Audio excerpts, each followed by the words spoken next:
I like this channel. Triple sevens. I like this channel. Baby teeth aren't important. Do you know this one? Yogurt is fermented cheese, the white thing like milk. Mm.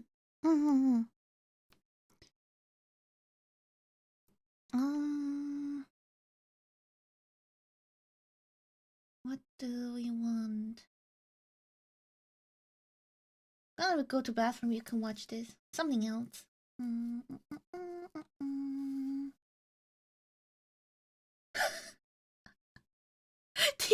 do you want Feet Myth? Okay, no, I'm gonna watch that with you together.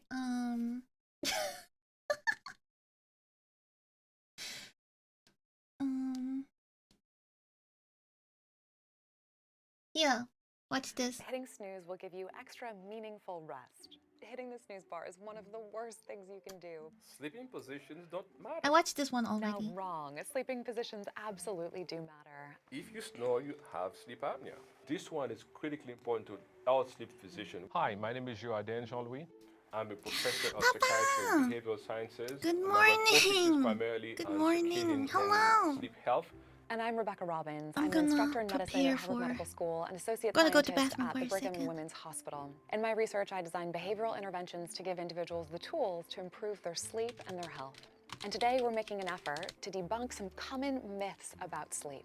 It's better to be a morning person than a night owl. So one isn't better than the other. We do have in our society both night owls and larks. There's no question about that. Both of them do very well in terms of their own personal livelihood. The difference is that for a person who happens to be a morning person, because of the way society is structured, they tend to do much better. We have sayings like, the early bird gets the worm, and unfortunately that's to the detriment often of evening people. They really live in a morning person's world and often are forced to work on a morning person's schedule. So what we hope to see happen is that people become aware of the kind of person they are. If you happen to be a morning person, do know that your performance is going to be much better in the morning. If you're an evening person, your performance is going to be much better during the evening hours. Sleeping positions don't matter. Now, wrong. Sleeping positions absolutely do matter. We all, believe it or not, spend most of our time in one of three positions. Most people are side sleepers. The next most common is your back, and the least common is sleeping on your stomach. The key thing when it comes to sleeping positions is to make sure that your spinal column is aligned and you are supported over the course of your sleep at night in your preferred position. I would only add that if you happen to be somebody who has positional sleep apnea, the position in which you sleep does matter, because if you are sleeping in a supine position, it's more difficult for you to breathe, therefore you snore a little louder, and your bed partner may not really appreciate that. Now, pregnancy is a time where your sleeping positions also really matter. During pregnancy, you want to make sure you're comfortable, and ideally on your side so that the belly isn't compressing down on top of you and that the baby's protected. But the key thing for pregnant people is you want to be comfortable. In whatever position you take, make sure that you are supported with lots of cozy pillows. The cue for jet lag is not sleeping all night. One of the common things that we hear people say is often, I'll just stay up all night and I'll cure jet lag. And of course, that's not a cure for jet lag. You're just sleep depriving yourself so significantly that of course you will fall asleep at any time the next day. There really is no cure for jet lag, but you can cope with some of the consequences by making sure to walk outside in your new time zone as much as possible, get natural light exposure. If you're traveling east, do not wait until you get there and try to sleep deprive yourself. You can start to prepare ahead of time. So if you're going to be going to Paris, it's about 5 hours away. So what do? You begin to shift your schedule progressively, maybe 4 or 5 days before, so that by the time you get to Paris, you're already in the Paris time zone. And try to avoid alcohol. Sometimes that can interfere with your ability to get healthy sleep. Avoid any type of stimulant. Give yourself a few days, you'll adjust naturally. Hitting snooze will give you extra meaningful rest. This is actually a myth. Hitting the snooze bar is one of the worst things you can do because what you're doing is you're robbing yourself of some of the best sleep. In the second half of the night is when we have most of our rapid eye movement sleep, and that's where we get a lot of the benefits cognitively of our sleep. So if you're hitting your snooze bar 1 or 2 or 3 or worse more times, you're interrupting some of that really valuable sleep when it comes to the standpoint of our cognition. Sleep fragmentation is really not good because it leads to all kinds of psychological problems as well as physical problems. If you have sleep fragmented, then you are more likely to have cardiometabolic dysfunctions, and your mood is not as positive as it should be. Instead of hitting the snooze bar, the best thing is to sleep as late as you possibly can. If you have to go to the office at 8 o'clock and it takes you an hour to get ready, set your alarm clock for 7 o'clock and commit to not snoozing. Get up at 7 o'clock and go about your day. So if you find yourself having to hit the snooze button, it tells you you really need to have a much longer period of sleep. So you may have to think about your lifestyle and see how can you incorporate more sleep in your daily routine. Napping makes up for lack of sleep at night. Napping is an interesting concept in our field. It does have its merit. It also has some of its drawbacks. The ideal duration for a nap is actually about 20 minutes, so it's quite short. So make sure to set an alarm so you don't sleep too long, which will cause you to wake up groggy and might affect your sleep that night. If you've already had your 7 hours, which is your core sleep needs, there's no point trying to do more. In fact, if you're trying to do more, you could develop insomnia because of that. Taking melatonin will make you fall asleep immediately. It's not going to be something that knocks you out right away. Melatonin, we call it a neurotransmitter. It's secreted in the brain. It's associated with the transition to darkness in our environment. And ideally, melatonin is a naturally occurring process. But melatonin can also be taken exogenously or as a supplement. If you're taking short-active melatonin substances, it's highly recommended you do that about 2 to 4 hours before bedtime. Certainly not right before you go to bed. It takes a while before it becomes effective. Most of the melatonin that's available over the counter isn't highly regulated, so unfortunately we don't know its purity. The other key thing is many people take far too much. So often you go to the drugstore and you see 10 milligrams, 20 milligrams of melatonin. That's far, far too much. Much smaller doses are important. You really want to talk to your physician to make sure that you pick the right type of melatonin for the problem that you're having. If you pull an all-nighter, sleep as soon as possible. Now, hopefully you're not pulling all-nighters, because again, sleep is so important, night in and night out. But if you did get a night of either very insufficient sleep or maybe no sleep at all, this is a myth in some ways because we don't want to just binge sleep as soon as you're absolutely able to. What you want to do is actually get back to your normal routine as fast as possible. So that means maybe trying to push through the day and wait until your regular bedtime, maybe taking a nap in the afternoon if you're tired, but trying to get back on your normal schedule as soon as possible, not necessarily sleep as soon as possible. That's an excellent point. I would only add that if you happen to be a young person, that's really true. A couple of days before you're back on schedule, but if you happen to be an older person in your 60s and 70s, it could take you up to a week to recover. So you have to think about, what am I doing? Do I have to do that because there's a price to pay, particularly if you happen to be an older person? Dreams only last for a few seconds. Now, dreams don't only last for a couple seconds. They can be a couple seconds, they can be a couple minutes, and they can be longer. We all dream 4 to 5 times a night. And it happens predominantly in rapid eye movement sleep. We believe about 80% of dreaming takes place then. You could have a dream episode that lasts about 5 seconds. And when you're recounting what actually took place during the night, you feel as if you had this dream for like 2-3 hours. You could also have a dream that lasted 10 minutes, and then you feel it really should have been about 5 seconds. It has to do with the emotional content of the dream. And in fact, most people remember their dreams because of the thing that they see. If you see a loved one die in a car accident, you're going to remember this. There's no precise duration of dreams. We know less about their kind of quantity and length. But what we do encourage is to have fun with your dreams. Talk to a loved one, maybe keep a dream journal. If you snore, you have sleep apnea. Now, snoring is one of the most common symptoms of a condition called obstructive sleep apnea, which is life-threatening. But the snoring doesn't necessarily mean that you absolutely have this condition. Many people snore and are completely healthy. So essentially, snoring or sleep apnea is really a mechanical problem. That is, because of the excess weight on the upper airway, you put too much pressure on your throat, therefore the airway collapses either fully or partially.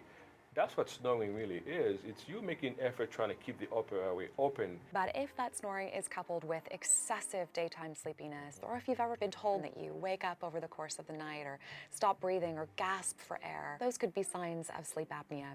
Sleep apnea is a very serious problem. Some people can actually die in their sleep. This one is critically important to our sleep physician. We do not want one more person to die of a heart attack or a stroke because of a problem they could have fixed. So you really have to understand, if that cardinal symptom of snoring shows up, talk to a physician to make sure that you don't have sleep apnea. And if you do, we can actually help you breathe better, sleep better, therefore have a very productive and long life.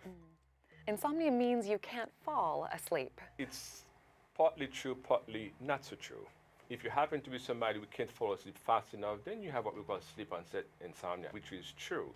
But you also have the other one, which is that you fall asleep okay, but you wake up multiple times throughout the night and you cannot go back to sleep. That's sleep maintenance insomnia. Now, insomnia is best treated with a healthcare provider, and there are pharmacological treatments, but there are actually behavioral treatments that are incredibly effective, and that's called cognitive behavioral therapy for insomnia. So if you're not sure what to do, we could consult with a sleep physician. They'll be able to guide you. If you can't fall asleep anywhere and at any time, it means you're a good sleeper. Now, this most definitely is a myth. Believe it or not, it actually takes time to fall asleep.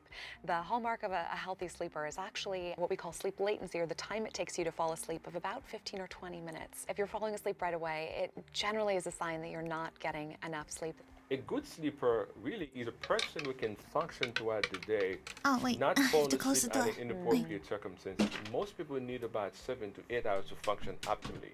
But the fact that somebody might be a short sleeper, 5, 6 hours, Hello. if they're functioning optimally during the day, they can Are go you home and learning spend time with the something? family, walk the dog, play with the cat. Then that person is a good Have some sleeper. coffee here. But if you find out you're Gonna sleeping eat 5 breakfast hours when later. you're at work, you're falling asleep, too you can't early. function properly, your Just woke mood up. is not what it's supposed to be, then you need to get a bit more sleep. More sleep is always better. Now, this is a myth. More sleep is not always better, because in addition to getting sufficient It is. I duration, feel when it better comes to sleep, though. consistency is critical. So if you look at maybe sleeping in or extending your regular sleep times well beyond what you typically keep, then that's going to throw your internal biological or circadian rhythm completely out of whack. So instead of sleeping in on the weekends or maybe binge sleeping, the ideal thing is to get onto a schedule and try to keep it as close to Monday through Monday as possible. What we don't want people to do is to feel I don't have to have a sleep 8 sleeping schedule. hours. That's If the you're physiological problem. for 7, then that's perfectly fine. If it's 6, that's perfectly fine. The question is it optimal for you? Nightmares and night terrors are the same. Now, these two things are distinct. A nightmare is, of course, a disturbing dream, and a night terror is actually something that we call a parasomnia, which refers to abnormal behavior that occurs during sleep, but it largely happens in children and does generally go away around puberty. Hello, Now, there are Spandex. similarities with these two things, but the one difference is that a night terror can be very disturbing for the person who isn't sleeping to observe in a sleeper. Anyone experiencing night terrors Have is you ever thrashing dreamed of about me? violently, and so it can be a little bit disturbing to watch. Nightmares tend to be a resultant of things you have been exposed to during the day. If you had watched a horror movie, I had some of those yesterday. sensations can carry on Watching the during that camera, episode. the If you last happen thing to I be under saw significant was, stress, I you're not doing think, so well at work, all of very those can traumatic cause for me. nightmares. One exception is the environment. We find experimentally when we manipulate the temperature, so we put sleepers under heat Hello, blankets so we can make sure that they're Shigaraki. nice Hello, and toasty. Yamato. We actually see that their sleep fragmentation increases and the reports of nightmares as well. So make sure that your bedroom is on the cooler side. We generally recommend about 68 degrees Fahrenheit for an optimal sleeping temperature. Those sleep I have things no we idea talk how much about, that is in maybe Celsius, there are more, but at I least feel for now, like we my know these are the ones bedroom that are temperature is counterproductive alright. to our health and well-being. Let's all have a good night's sleep. Are we Go ready? ahead. Yeah, go ahead. All right. You gotta pull There we it up. go. Should we both? Do you want No, some of you these? do it. So, what did you learn? Anything you want to change? Hello, King Monkey. Monkey CTI.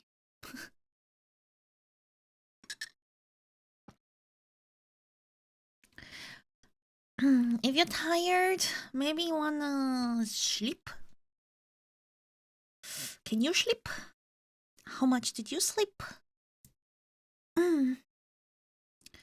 Like Rubik's could sleep. Don't add the CTI, okay. King Monkey!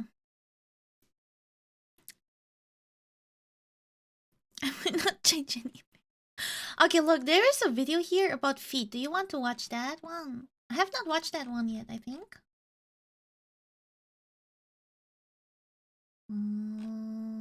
Where did I just see it?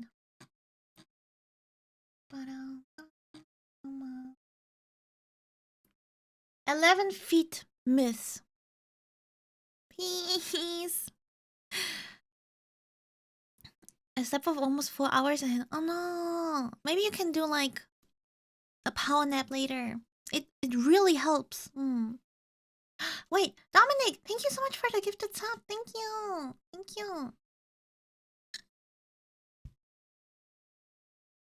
Feet. You have warts because your feet are dirty. No. Bunions are caused. Pedicures gave me toenail fungus. I think yes and no. I mean, you can get fungus from anywhere. I mean, Yeah, you can be in true. a carpet. So I can't prove that it's not going to happen. I here, never but had a can't prove pedicure that it will before. either. I definitely take precaution when I go to a pedicure salon. I bring my own nail polish. And if this is part of your self-care ritual, don't stop going. But at What's the a same wart? time, Isn't that be cautious. That's all. fungus? You can get toenail fungus from anywhere. Pedicures are safe if they're done in a safe, sterile environment. They do clean their instrumentation. They have these sanitary bags that go inside of the bathtub soap. Look, That's guys, changed out feet. between every person This that is for comes you. through. So they do take precaution, but at the same time, again, anywhere there's a warm, hot, moist environment, it's like a breeding ground for fungus. Cutting the sides of my toenail will prevent an ingrown toenail. No, absolutely not. Have you When done that cut before? Your nail, you're supposed to cut it straight across. So when you do that, the nail doesn't grow into the corner, creating an ingrown, which can create infection and a lot of pain. So what I've Wait, done I never seen cut it, sometimes is that like they cut the straight. actual Do you nail cut it rounded, straight? It'll grow out rounded. That's not true because the actual nail matrix where the nail grows from behind the actual skin, it actually grows as a square. You only see the rounded part. So by actually cutting it how you want it to grow, it's not going to change the actual root of it and how it's meant to grow. Right. I couldn't agree more. What's going to cause ingrown toenails is your toenail. So when that gets cut too short, it grows right into the corner of your skin. It's like a little pin. Once that starts penetrating the skin, it creates an infection, pus, swelling. Did you ever redness. had an ingrown Not a nail good look. before? It hurts. So just cut them straight across, you'll be in the clear. This is one I know I get I had. all the time. Oh gosh. All right. You have warts because your feet are dirty. No. You do not get warts because your feet are dirty. Warts are a virus. You get viruses from all kinds of things. Viruses can hide anywhere, and they just So lay it's on okay not to surfaces. They shower, can be on yoga guys. mats, You, anything if your exercise parents equipment. tell you Gyms, shower showers, because they're you everywhere. But don't be afraid. don't want Live to your get a life. wart, Just make sure you wear those showers. that's not Wipe right. down your mats if you're doing yoga or in a gym.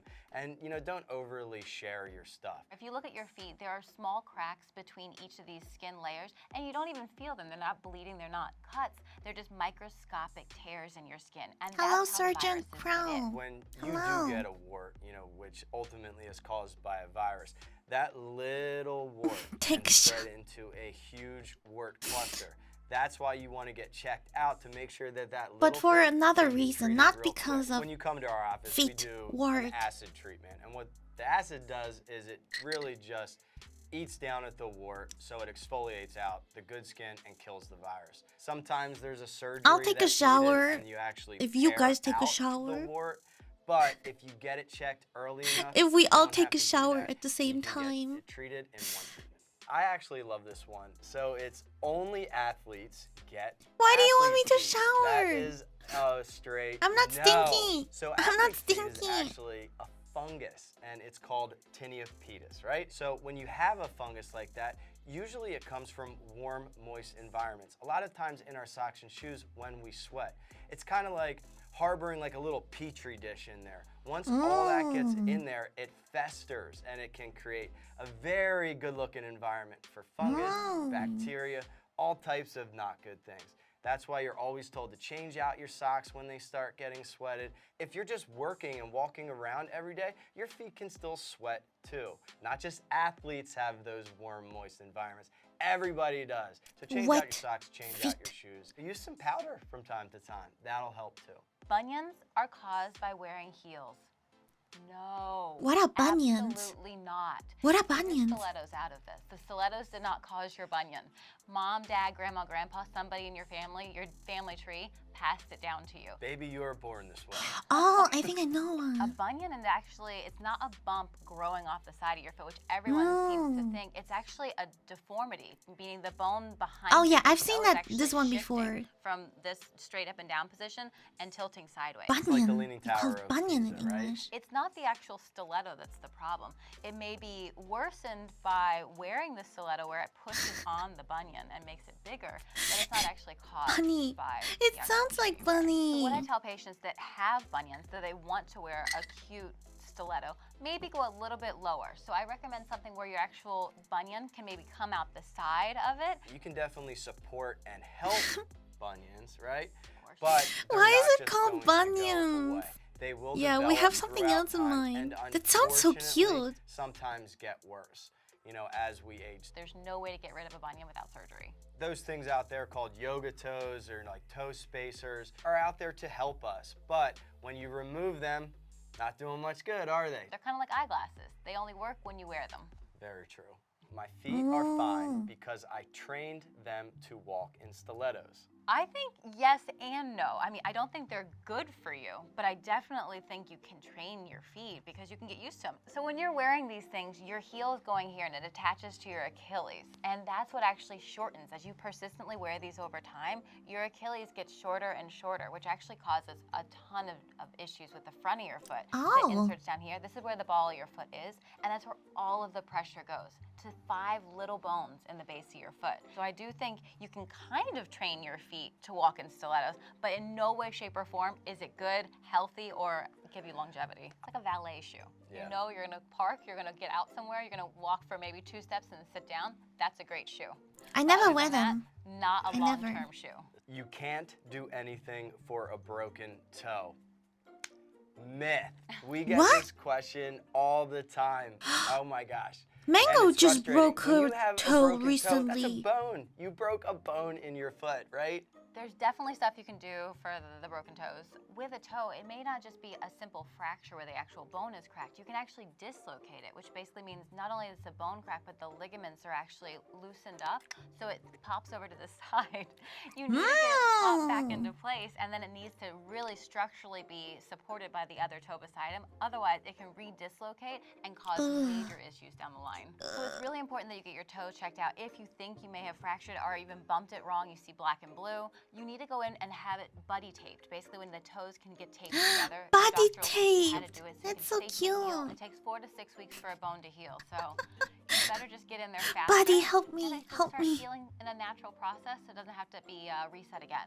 It's normal for your feet to hurt from standing all day. It is not normal. My feet kind of bark at the end of the day, especially when I'm in surgery for a long time. But yeah. ultimately, we have, tips and tools where your feet should not hurt at the end of a day. Supportive shoes, compression socks, inserts, all of the Oh, things yes. can help prevent fatigue.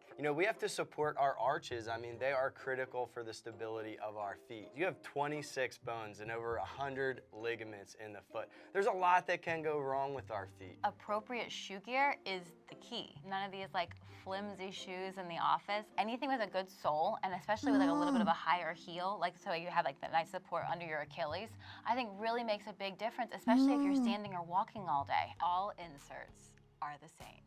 So guys, remember when you're going to a con and walking around all day, My foot is way wear different than good Dr. Brad's foot. You footwear. wouldn't need the same insert, and I'm sure your foot is Don't go different. with something And everybody stylish has because something you will else going regret it on, at the so just end. getting You're gonna walk over-the-counter around so insert much. For some people is okay, but Yeah. sometimes you need a For the custom guys one. attending Right. Dokumi, I mean, I couldn't agree more. So if you look at my shoes, I just wear an over-the-counter insole. These insoles have nice arch support. These are game changers. And other people, they have bigger problems, so they need walk in custom Crocs. inserts, and those are called orthotics. And I those think are they are absolutely actually not that amazing bad, too. right? So it really just depends. If you have big toe arthritis, if you have arthritis in your midfoot, it helps. I a lot never with wore arthritic one conditions, before, so which I don't you know. may think is an old person thing. Young people can get arthritis too. So orthotic can help anybody, young Yeah. to old. If you have really flat feet as a kid, those are really important to help stabilize the growth plates as the kid is growing. Sprained ankles are no big deal. False. Thank you. Yes, I agree. Dude, we get this a lot in our practice. When you sprain your ankle, there are so many things that can go wrong. So there are 3 ligaments on the outside of your ankle, and when you roll it, they basically blow out. So what you have to do is you have to stabilize that ankle so the ligaments hold in a natural position. Other than that, it'll just grow back floppy and scarred down. So that's not gonna be good for anyone, and you're not gonna be able to play the sport that you love. So whenever you roll your ankle, you have to stabilize it so it heals normal. Yes, when it sprains, you also run the risk of the bones hitting into each other. So True. then that can cause cartilage damage. Cartilage damage is a really big thing because if it happens and then you don't follow up, you're prone to early onset arthritis, and arthritis is in no way good. If I can walk after an injury, I don't need to see a doctor. False. Oh. Absolutely Oh. false. Just no, no, no. This is Wait, I fell down. One time I fell down the stairs. I was rushing to catch a train, and I fell down the stairs. And after that, my legs would hurt. Oh God, it was so embarrassing.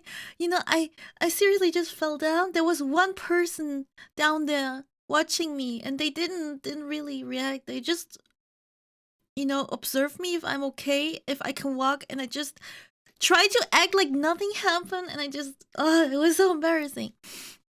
After that, I went to the doctor, and the doctor said, well, you can stand, you can walk, you're fine. He didn't even touch me. He didn't even, like, check anything, touch my bones if there's anything wrong with it. Oh, you cannot see it. Wait.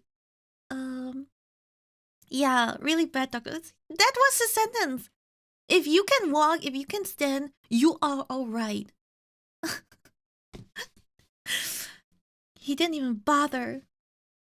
I was like, okay. Thank you, and I'm never coming back again. Yeah. Bad doctor.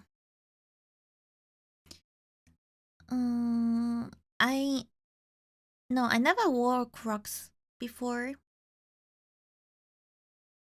This is not true. Hello, So I Yaki. had a patient come in last week. He fell off. Yulia! Yulia, hello. But Hello. he broke his ankle and had no You idea. He stupid walked on it for panda. 2 weeks. Why So I did you showed him the X-ray. donate? He was flabbergasted. I'm not He even. walked around for, a week and a half. I don't even know what to order. Breakfast. I don't think I can order any breakfast. No. Still have my stream on my phone.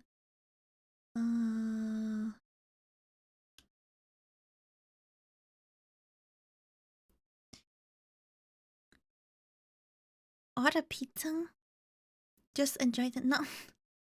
I feel bad. I'm gonna, just enjoy it. Okay, I'm gonna send back. When's your next stream? Yulia? When is your next stream? I still have the fried rice from yesterday. I wonder if there's any like breakfast I can actually order, like pancake. Is there any way I can look for food? Pancake. Pancake konnten wir leider nicht finden. Pfannkuchen? Pfannkuchen konnten wir leider nicht finden.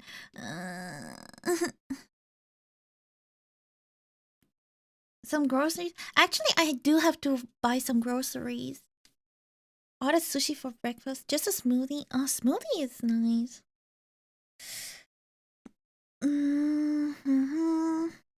Nah, I think I'm gonna eat just the fried noodles later.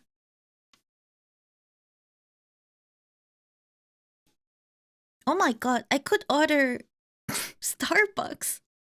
Wait, I can order Starbucks since when? Wait, what can I order? Wait! I can order Starbucks? What? Cake. cheesecake, chocolate cakes, lemon cake, banana bread. Ooh.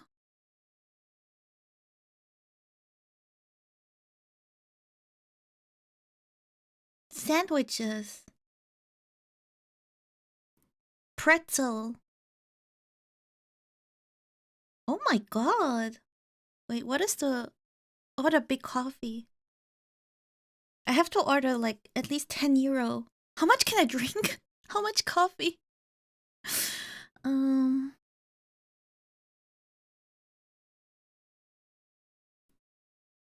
Nah, I still have yogurt and so on. It's okay, it's okay. Next time. You crazy. You crazy. I still have leftovers from yesterday. Half without even knowing that he broke it. There's also a lot of patients that we see that don't necessarily feel their feet, like diabetics out there. Sometimes you get stuff called neuropathy, and that can be tingling, numbing, burning sensation in your feet, and you just don't feel those injuries. So it's important to just get it checked out by Dr. Sarah or I, and we'll tell you if there's any cause for concern. We debunked a lot of myths here. We went through a lot, but definitely change your shoes regularly. Make sure that you know. Hello, Peluche. Hello. Appropriately. Oh, And go Diego. get things checked out. Don't Hi, wait until how the are last minute, 'cause you? It could be broken. even if Greetings you're to still walking away. Spain. Let's check my feet. Oh no, he's gonna show his feet. Yeah, I mean, get flexible. Oh, whoa. What? Yeah, I mean, it's kind of That's the same. pretty close. It is more. Oh my god. 24 hours? Right! Oh my god, we made it to 24 hours. Yeah! Still 14 hours to go. If I'm gonna order only coffee from Starbucks, I don't think I will sleep at all. Next 24 hours. No, this is not my first 24 hour. But this is the first time I slept on stream.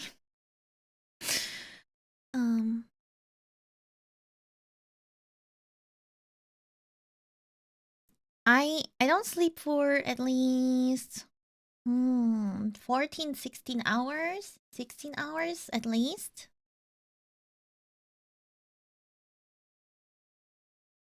Yeah. So we're gonna wait until the timer runs out.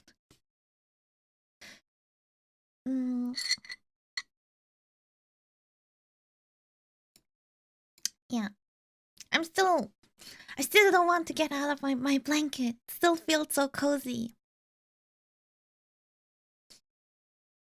What do you guys usually... Do you guys like Starbucks? Wait, let me put in some... chill. Ooh, it's loud.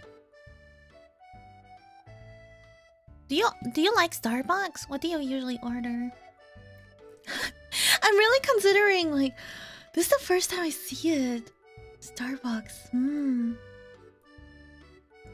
But I still have food, and I put the strawberries out already for my matcha latte. Wait, is there a matcha latte? Can I order the matcha latte? Oh, Yuria, you wanna come over? Yuria, come over here, and then we can enjoy Starbucks together. Starbucks. Yeah, Starbucks. Can I order matcha? Is there matcha here?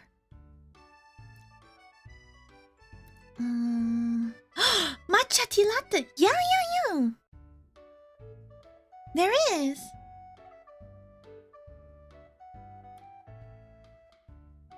I've never used Starbucks in my life. Used? What do you mean with used?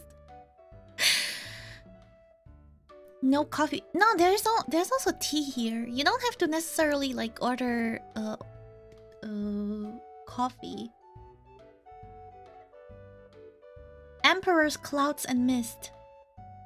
Man, it sounds like something Zhongli would order. Something. Order retainer. Sternendala. Boba tea. I cannot order. There's no option for me here. My city is not that well developed yet that I can order boba tea. Otherwise, I would do it. I would definitely prefer boba tea over Starbucks. あー、パンチさんおはようございます。いえ、こんばんはですね。あー、ありがとう。来てくれてありがとう。One of those coffees that consists 80% sugar. Oh my god. Yeah, probably like something with chocolate or caramel or something toffee.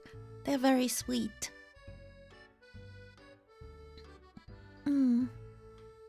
How are you doing, Yuria? Did you get enough sleep? Because I kept you awake, like, because of the collab for until 2. Are you okay? Are you okay?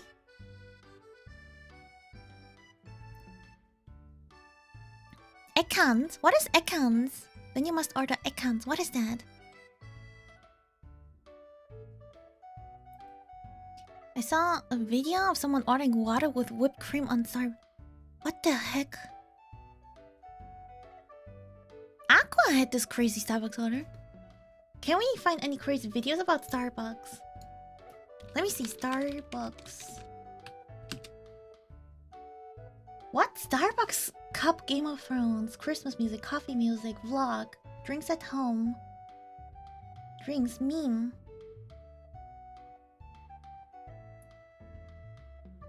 Meme? Roblox, TikTok, Ariana Grande. Ah, these kinds of memes. Oh, okay. Green tea frappuccino with chocolate sauce, chocolate chip, extra whipped cream tall. That sounds really good, to be honest. I think green tea goes well with chocolate. That sounds very delicious. That sounds very... Wait, if I would order that, how much would that be here through the app? Green tea. Okay, let's go to... Green tea... Frappuccino. Wait. Frappuccino. Where's Frappuccino?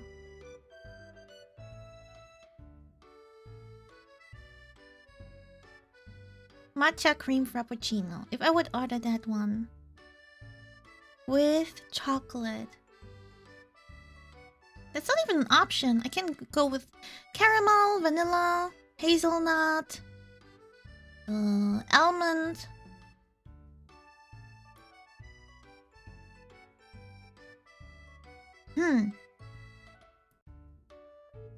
Let's just act like caramel is actually chocolate. Chocolate chip. Yeah. Extra whip.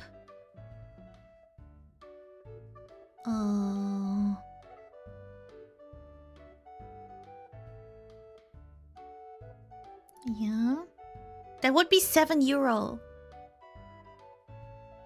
Tall, wait, tall? Yeah, €7. It's like $7.50 US, almost 8, something like that. Holy heck. For one drink! It's a meal. It's a meal. Yeah, Starbucks is like... That's almost the amount I have to order. I have to get to €10 to order it. If you can't order online, let's go together and order it. Yeah. Get it, please. No! Why do you want me... No. Just order it. Heck, Yuria, you just come over here and we drink it together. Come on. When are you gonna visit me again?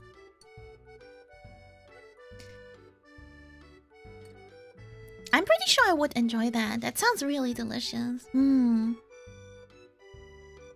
do you want me to order that? Oh, gosh. You have warts because your feet are dirty. Baby teeth. Fuyu latte. We could create a drink after me, I guess.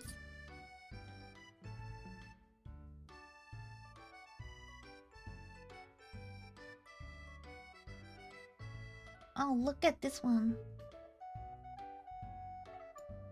Biting your nails when you're stressed is just a bad habit. Whoa, this is a good one. Taking a vacation will cure burnout. Big myth. Stress is What? That's a always myth? bad.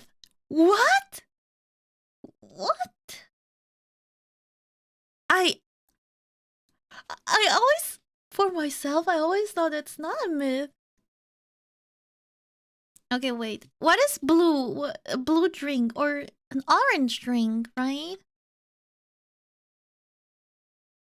What is orange? Caramel frappuccino, but that's so sweet. I would probably go with something. Tea? Tea is more like my color. Orange is orange. Orange. What do you mean orange is orange? Let us be part of your wisdom. Orange is orange. Okay, thank you. Iced, look. Iced hibiscus tea, iced peach tea. That sounds really good. But there's nothing blue on the menu. Gatorade. What is Gatorade? What is Gatorade?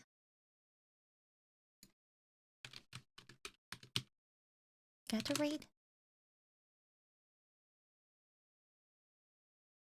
Oh, energy drink. Oh, well, that doesn't exist in Starbucks, at Starbucks. Look, guys, I don't drink like I don't drink energy drinks, and it's not like I do like any specific sport. Like I don't work out, so I don't drink any of these sports drinks. Gatorade is a streamer drink. I'm not a streamer. I'm not a streamer. Oh my god, no.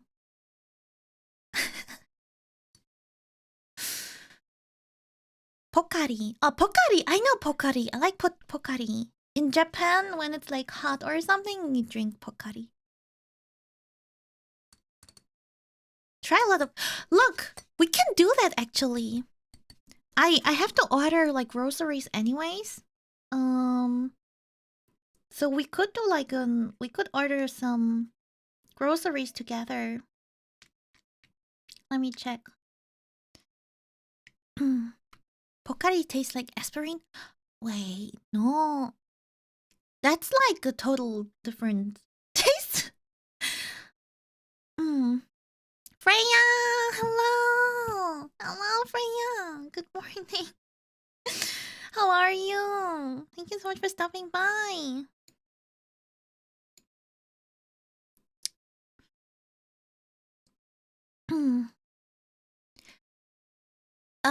Look, I have to...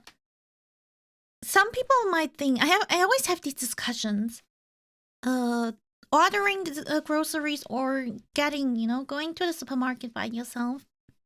For me, I made the experience. I save money if I order groceries because I can check like exactly what's in my basket, how much value I have, and I don't get like these inputs of the supermarket, what they strategically put their items there and have like special, I don't know, special weekly stuff, which you can only buy in this time, so you feel like you want to buy it because it's rare, you will not get the opportunity again, and so on. So, I can control myself very well if I shop online. I check the basket like 3 times before I order it. I think it all over. Do I really need the things? What do I do with the things? So, even if it's like a tiny bit more expensive overall, I still save money.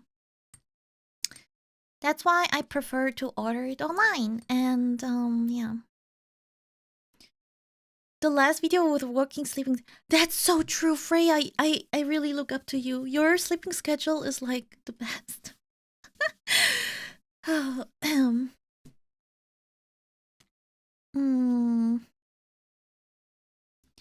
If you buy and get the best fruit, I have a good experience with my delivery service. If the fruit is not in a perfect or in a good condition, I just send them a claim, and they usually like give me how do you say it? Give me the price back. I don't have to pay anything for the fruit if the fruit is not good. Yeah, they're really refund. Thank you so much. Yeah. They're very generous there. They don't make a big fuss about these things. If anything is missing, I get a quick refund too, so it's really easy. Rubik's! Yeah, please go to sleep! Guys. Everybody, please tell Rubik's to sleep. Rubik's has not slept for 30 hours now. Please! No, please sleep. Yeah, please sleep. And Yuria, ganbatte, you can sleep in a bit.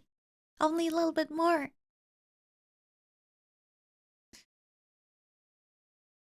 Oh, Vader, we use the same service. Unverpackt Laden. Oh, I don't think I have one here. In the end, I have to go to the next city, and yeah, that's just pain. Work pain, life pain, sleep pain. Rubik's, you stay here? None. Oh, if we tell Rubik's to stay here, do you think it will have the effect of him actually going to sleep? He's just like Sun and not doing the thing we're telling him.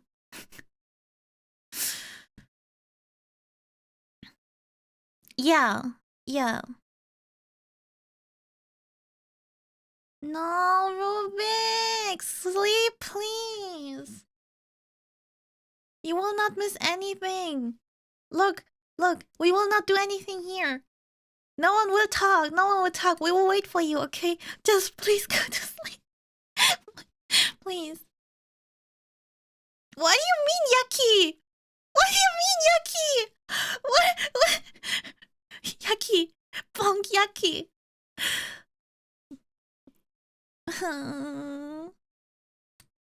I would punish him. Punish him. Okay, if you're not tired, I kind of get that. Once you're like over that phase where you are tired, it's hard to get tired again. I totally get that. Look, you can clip the sneeze. Rubik's. Hello, Frost. Hello, welcome. How are you? Thank you so much for stopping by. Hello.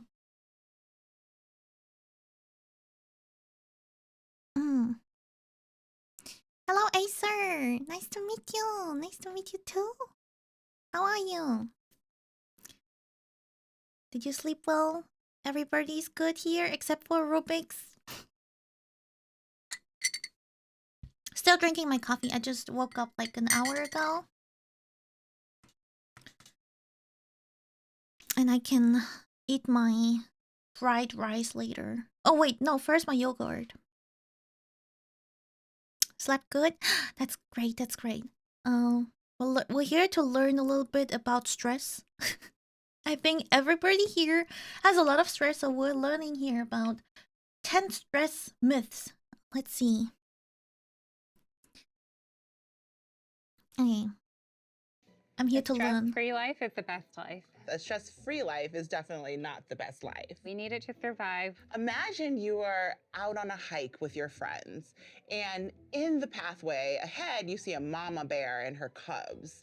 Immediately, you're gonna start sweating, and your heart's gonna start racing really hard. This is called a fight or flight response, and this is a stress response. And for these situations...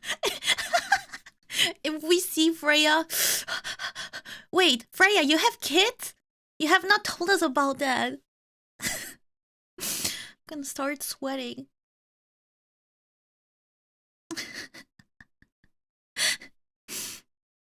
Hello, Lee. Hello. Mama Freya, yeah.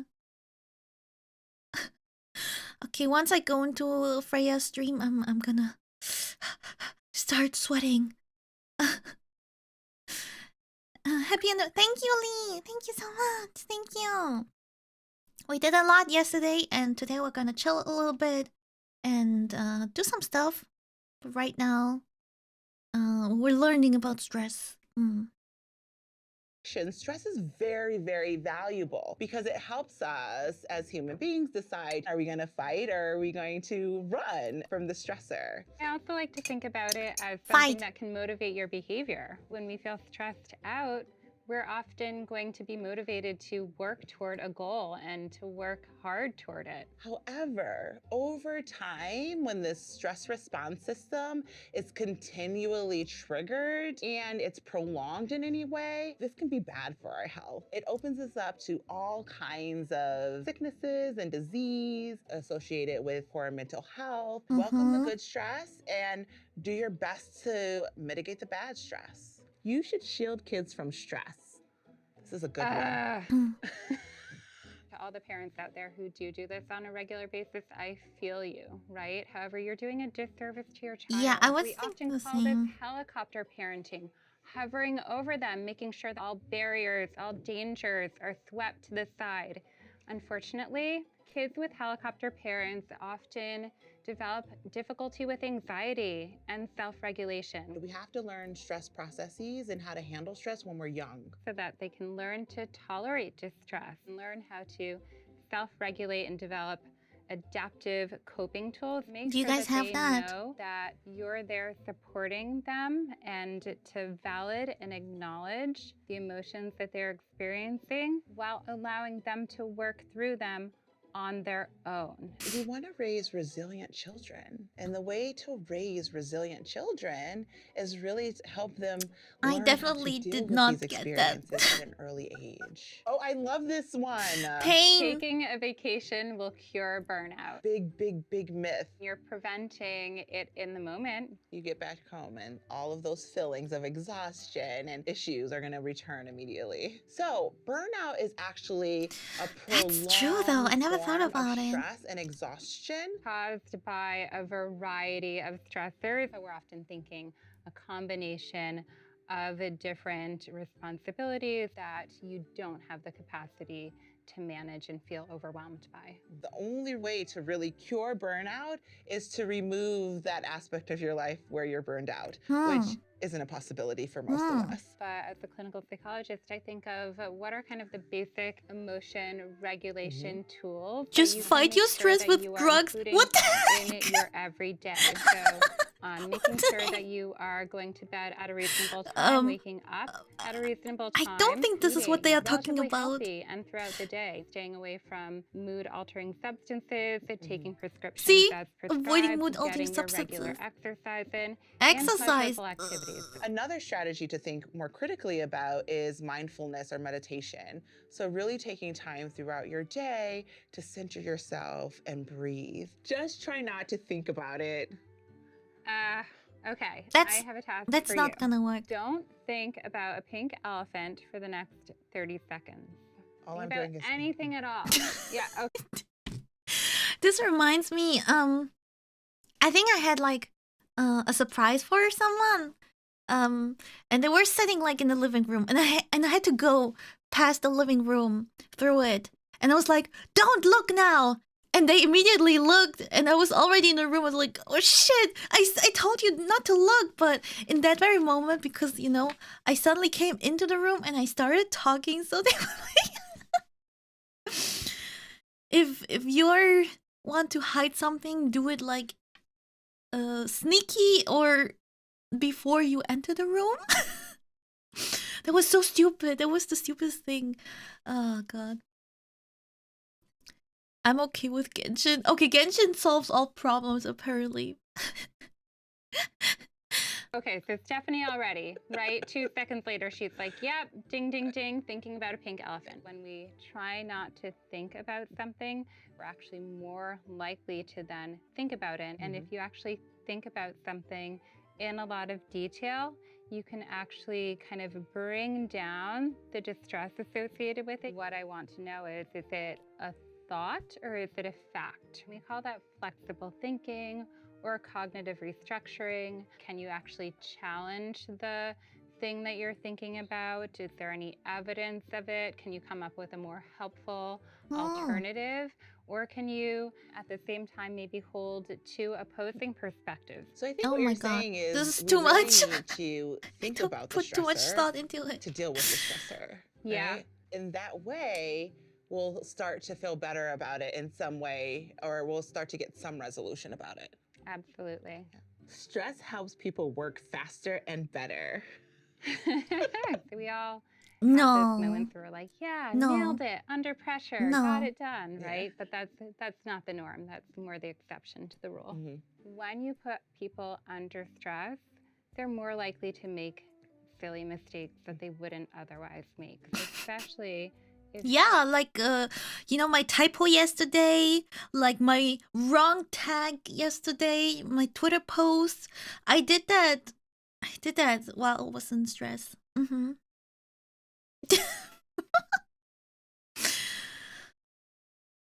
Yeah, so don't stress people. Like, give them guidelines, give them a goal, but don't don't stress the people. Especially like if you're, I don't know, like a superior or a boss or something. Like, don't pressure your people. That's not how it works nowadays. Me at every exam, pain. We all feel you in your rush. We all feel you. I know some of my, I mean, yeah, you can work, of course, under stress, and some need the pressure to like motivate themselves. Like a lot of people do this last minute learning. I think all of us do, kind of last minute studying, but that's not a very effective way. It's like short-term memory and that's it, right? But if you would, it's the same as, for me, if I watch like a show, anime show, it's an ongoing show and I watch it every week. I remember more of the story because I watch it like every week and I keep remembering what happened the past few episodes. If I binge watch a show, it's going to my short-term memory. And after a year, I cannot tell you most of the story or a lot of details. It's just, I forget them. But if you enjoy it slowly, then you might remember more. And that's the same with, I guess, learning or just everything. The more stress, the more evil. What do you mean with evil? I'm curious. What changes? I also need pressure to do something. But I also like it to finish early.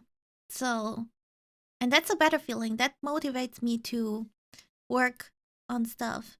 So for this anniversary, for the cover song and so on, I prepared everything pretty much very early so I can chill a little bit more at the end. That's why it was also possible for me to go to Ina's home and visit her. Otherwise, I would have to like prepare all the stuff. Otherwise, that wouldn't be possible. Pressure and stress are the only thing that kept me awake during. I mean, yeah, you need the stress too, as they said, but it's not like it's very healthy if you live by it. So about thinking about the problem or thinking about the problem to make it go away. Both are focuses. If you learn how to think of something else, like something positive and useful, then you most likely would successfully ignore your system's problems from. Yeah, not thinking is still thinking about. You cannot turn off your brain. Hello, Sherry.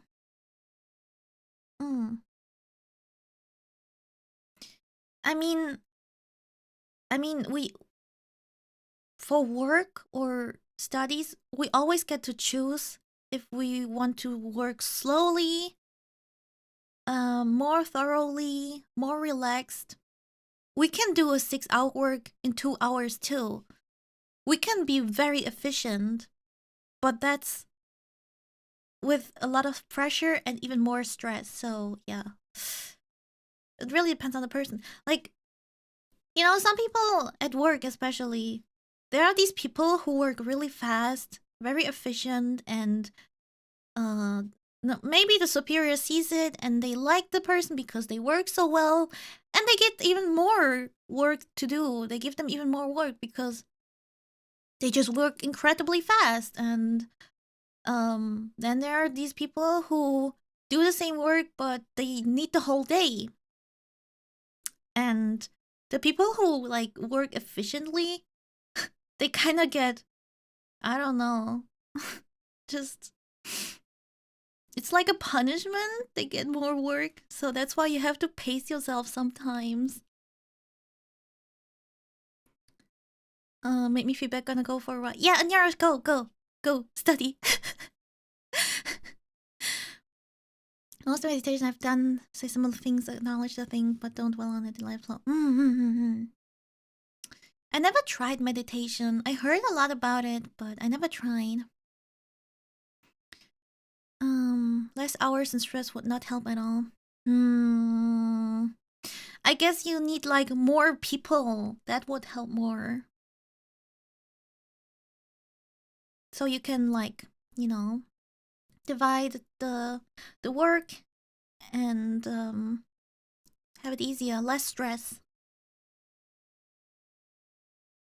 If you're working under prolonged stress, this is not going to go well in the long term. When people report that they work better under stress, usually it's actually other factors. So they happen to work better at night. Me. Or work better in the morning. No, But never. they're saying, oh, I think I just work better under stress. It's also really important to think more critically about the working conditions in which you work best in. So do I work better at home? Do I work better at the office? Because the whole idea is to reduce stress and improve the output and the quality of your work. Biting your nails when you're stressed is just a bad habit. It's not just a bad habit. There's a physiological component to it. Nail biters usually bite their nails because they're under aroused, actually, meaning they're really bored, or over arousal. So an over arousal, for example, of the stress system. If you like bite your nails a lot, you open yourself up for infections. Yeah. Some of the ways to prevent nail biting, number one, we need to understand the stressor. Can we reduce that stressor in your life? And if so, does that handle the nail biting issues? If the stressor is constant and chronic, put nail polish on your hands. And then also, you know, in more extreme places, people wear gloves. Alcohol wear helps gloves. you de-stress. Alcohol Wait, who's a nail biter? Anybody here?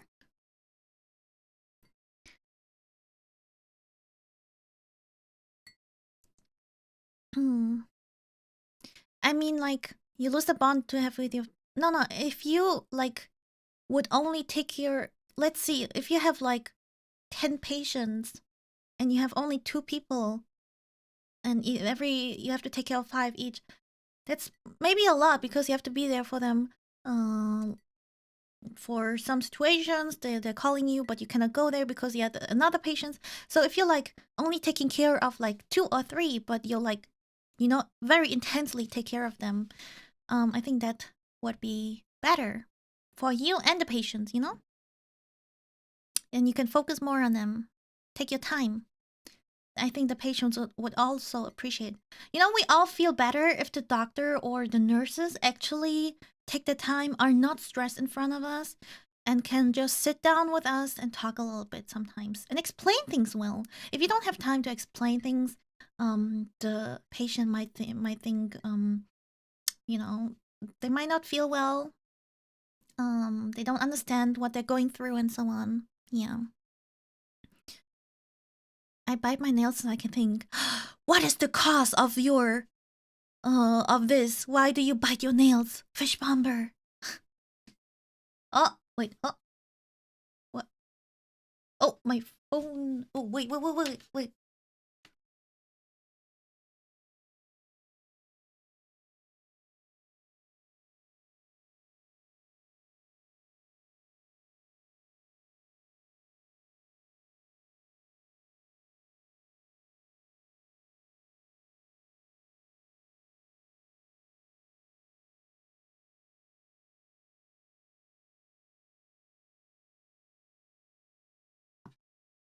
My phone was not charging. Okay, now. I'm back.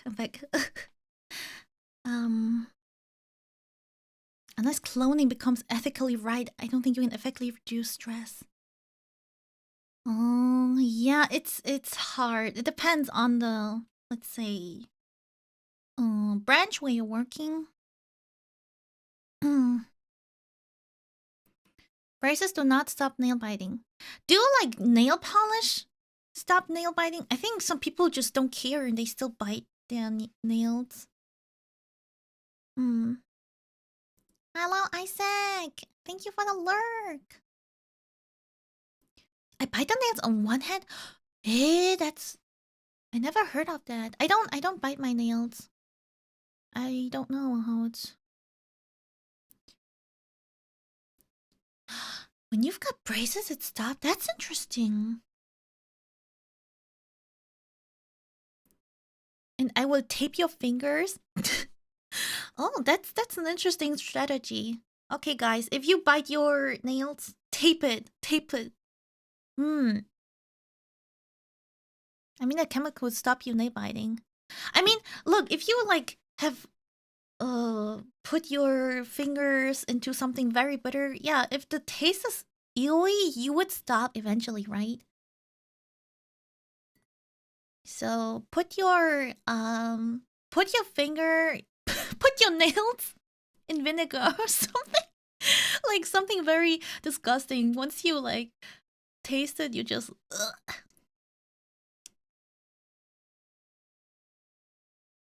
Is there like a nail polish which actually tastes like something?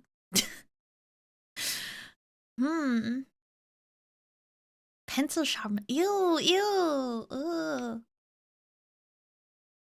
Ew. And then you scratch yourself and then you bleed.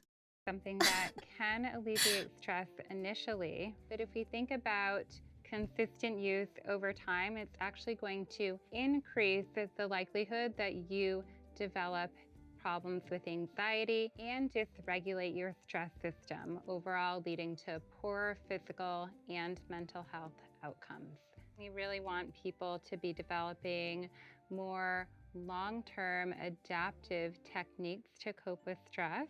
Can we do a quick distraction or game? So if I turn to Stephanie right now and I say, we're gonna go through different types of food. I'm gonna start with the letter A, you go B, and so forth. A, apples. B, banana. C, carrot. The point is that when we do something like that, we become focused in the moment. We're able to maybe add some levity to the situation so that when we're done going through the alphabet, we can choose a more helpful activity. Maybe I'm gonna go on a run, do some yoga, bake some cookies, call a friend to catch up.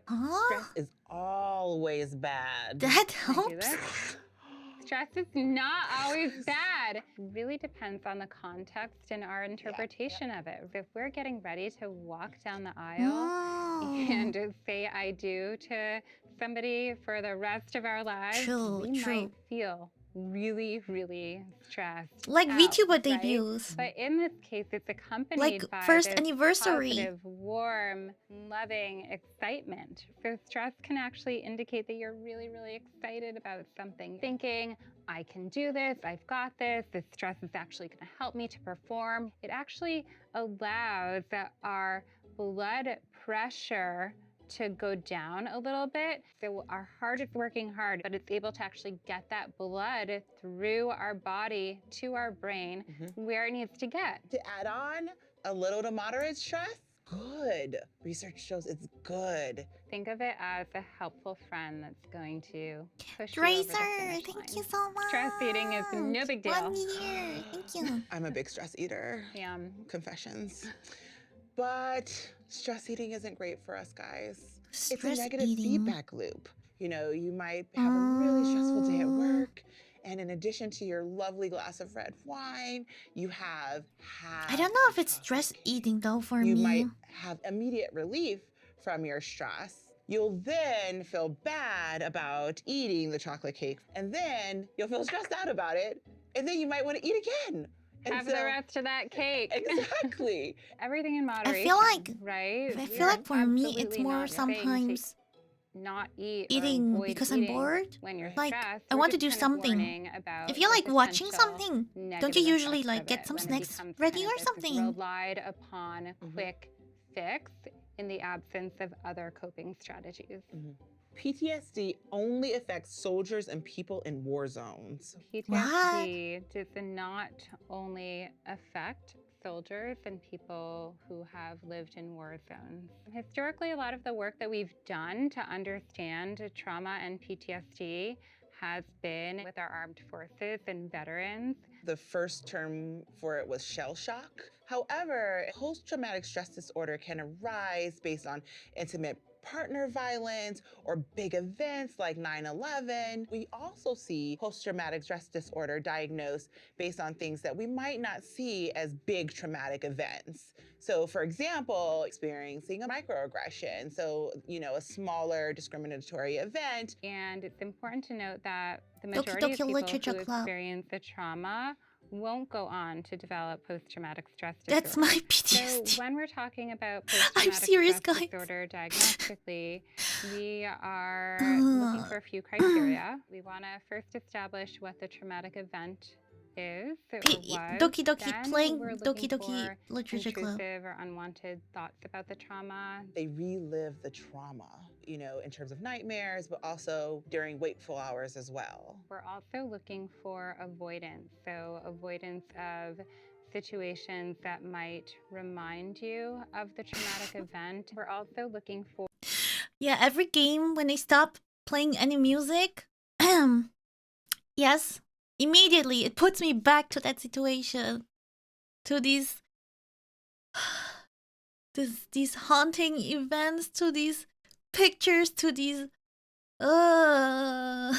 for alterations in cognition or emotion. So these are changes in the way that we maybe think about the world as being safe or unsafe. We might have emotional blunting. It might be difficult to have warm, positive, strong emotions that you used to have. And then we're looking at changes in arousal. Here we might see an exaggerated startle response to something that wouldn't otherwise be alarming or distressing. And so a lot of what People in My Field are working on now is trying to structure prevention interventions to address non-military related trauma. Stress is this natural process.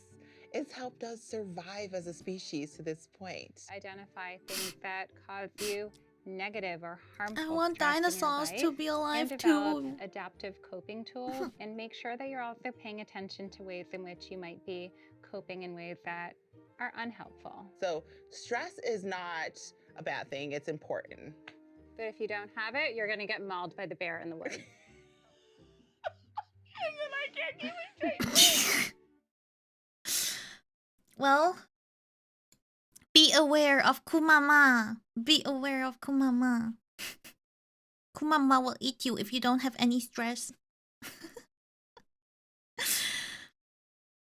Wait, what else? I'm ahead in this game of bingo, nail biting, and stress eating. Ooh, nice, good job. So what else? What else do we have? There's so many. Spanking can make it worse. A cavity's reversible. LASIK save. Mental health myth. Maybe we should watch this one. That's for VTubers.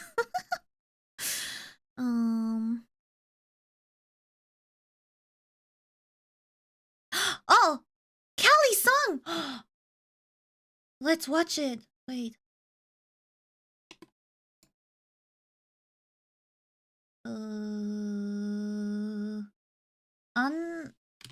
What was it? What's it called? Callie. Wanted? Oh god. Okay. Calliope Mori. I don't know the new song. Unalive.